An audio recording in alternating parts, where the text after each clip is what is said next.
ಯಲಹಂಕದ ನ್ಯಾಯಾಂಗ ಬಡಾವಣೆ ಜೆಬಿಎ ಅಭ್ಯರ್ಥಿ ಆಕಾಂಕ್ಷಿ ಪ್ರವೀಣ್ ಕುಮಾರ್ ಜೆಡಿಎಸ್ನ ಯುವ ನಾಯಕರಾಗಿರುವಂತಹ ಪ್ರವೀಣ್ ಕುಮಾರ್ ಅವರು ಜೆಬಿಎ ಚುನಾವಣೆಗೆ ಸಿದ್ಧತೆ ಮಾಡಿಕೊಳ್ತಾ ಇದ್ದಾರೆ. ಜೆಡಿಎಸ್ನಲ್ಲಿ ಅನೇಕ ಹುದ್ದೆಗಳನ್ನು ಪಡೆದು ಸಮರ್ಥವಾಗಿ ನಿರ್ವಹಣೆ ಮಾಡಿದ್ದಾರೆ ಪ್ರವೀಣ್ ಅವರು. ಈ ಬಾರಿ ಜೆಡಿಎಸ್ ಪಕ್ಷದಿಂದಲೇ ಅಖಾಡಕ್ಕೆ ಇಳಿತೀನಿ ಅಂತ ವಿಶ್ವಾಸ ವ್ಯಕ್ತಪಡಿಸಿದ್ದಾರೆ. ಹೈಕಮಾಂಡ್ನಿಂದ ಈಗಾಗಲೇ ಗ್ರೀನ್ ಸಿಗ್ನಲ್ ಸಿಕ್ಕಿದೆ ಅಂತ ಪ್ರವೀಣ್ ಕುಮಾರ್ ಹೇಳಿದ್ದಾರೆ. ಸರ್ ಹೇಳಿ, ಈಗ ಜೆಬಿಎ ಚುನಾವಣೆ ಏನು ಮೀಸಲಾತಿ ಬಂದಿರತಕ್ಕಂಥದ್ದು, ಜೊತೆಗೆ ತಾವು ಕೂಡ ಪ್ರಬಲ ಆಕಾಂಕ್ಷಿ ಆಗಿದ್ರಿ ವಾರ್ಡ್ಗಳಲ್ಲಿ. ಸೊ ತಮಗೆ ಅವಕಾಶ ಸಿಗುತ್ತಾ, ಮತ್ತೆ ಯಾಕೆ ಅವಕಾಶ ಕೊಡಬೇಕು? ಸರ್, ಇದು ಪ್ರಜಾಪ್ರಭುತ್ವ ವ್ಯವಸ್ಥೆ. ಇದರಲ್ಲಿ ಚುನಾವಣೆಗೆ ಯಾರು ಬೇಕಾ ನಿಲ್ಬೋದು. ಮೀಸಲಾತಿ ಬಂದ ಮೇಲೆ ಇವಾಗ ನಾನು ಸಹ ರೆಡಿ ಇದ್ದೀನಿ. ನಾನು ಒಬ್ಬ ಆಕಾಂಕ್ಷಿ.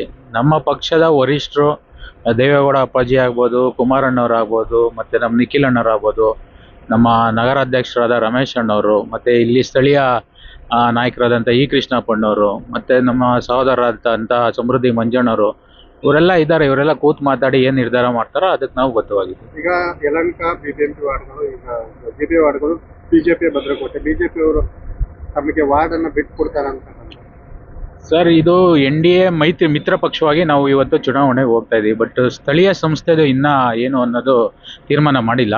ಇನ್ನು ವರಿಷ್ಠರೆಲ್ಲ ಏನು ತೀರ್ಮಾನ ಮಾಡ್ತಾರೋ ಅದ್ರ ಮೇಲೆ ಬಿಜೆಪಿಯಲ್ಲಿ ಸಾಕಷ್ಟು ಜನ ಆಕಾಂಕ್ಷಿಗಳು ಇರೋದ್ರಿಂದ ಅವಕಾಶ ಸಿಗುತ್ತೆ ಅಂತ ಈ ಬಗ್ಗೆ ಶಾಸಕರ ಇಲ್ಲ, ನಾವೇನು ಮಾತಾಡಿಲ್ಲ ಅವ್ರ ಹತ್ರ.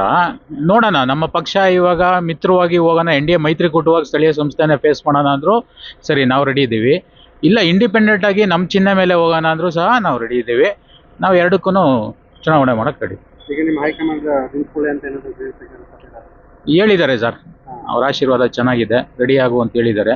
ನಾವು ಚುನಾವಣೆಗೆ ಯಾವ ರೀತಿ ತಯಾರಿ ಮಾಡ್ಕೊಬೇಕು ಎಲ್ಲದಕ್ಕೂ ರೆಡಿ ಮಾಡ್ತೀವಿ. ಈ ವಾರ್ಡ್ಗಳಲ್ಲಿ ಸಂಘಟನೆ ಮಾಡ್ತಾ ಇದ್ದಾರೆ, ಯಾವತ್ತೊಂದು ಸಂಘಟನೆ ಆಗುತ್ತೆ ಸರ್. ಸಂಘಟನೆ ಅನ್ನೋದು ಇವಾಗ ನಮ್ಮದು ಇಲ್ಲಿ BJPನೇ ಪ್ರಬಲವಾಗಿರೋದು. ಕಾಂಗ್ರೆಸ್ ಏನು ಅಂಥ ಕ್ಷೇತ್ರದಲ್ಲಿ ಪ್ರಬಲವಾಗಿಲ್ಲ. ಇದುವರೆಗೂ ನೀವು ಕಳೆದ ಚುನಾವಣೆಗಳೆಲ್ಲ ನೋಡಿದ್ರೆ ನಾವು BJPನೇ ಪ್ರಬಲ ಪೈಪೋಟಿ ಕೊಟ್ಟಿರೋಂಥದ್ದು. ನಾವು ಸೆಕೆಂಡ್ ಪ್ಲೇಸಲ್ಲಿ ಇದ್ದೀವಿ, ಅವ್ರು ಸ್ವಲ್ಪ ಮುಂದೆ ಇದ್ದಾರೆ BJP ಅವರು. ಬಿಟ್ಟರೆ ಕಾಂಗ್ರೆಸ್ ಏನು ಹೇಳ್ಕೊಳೋ ಮಟ್ಟಿಗೆ ಇಲ್ಲಿ ಯಾವುದೇ ಸಂಘಟನೆ ಇಲ್ಲ. ನಮ್ಗೆ ಅವ್ರು ಯಾವುದೇ ರೀತಿ ಪೈಪೋಟಿನೂ ಅಲ್ಲ ಅಂತ ಹೇಳೋದು. 200%.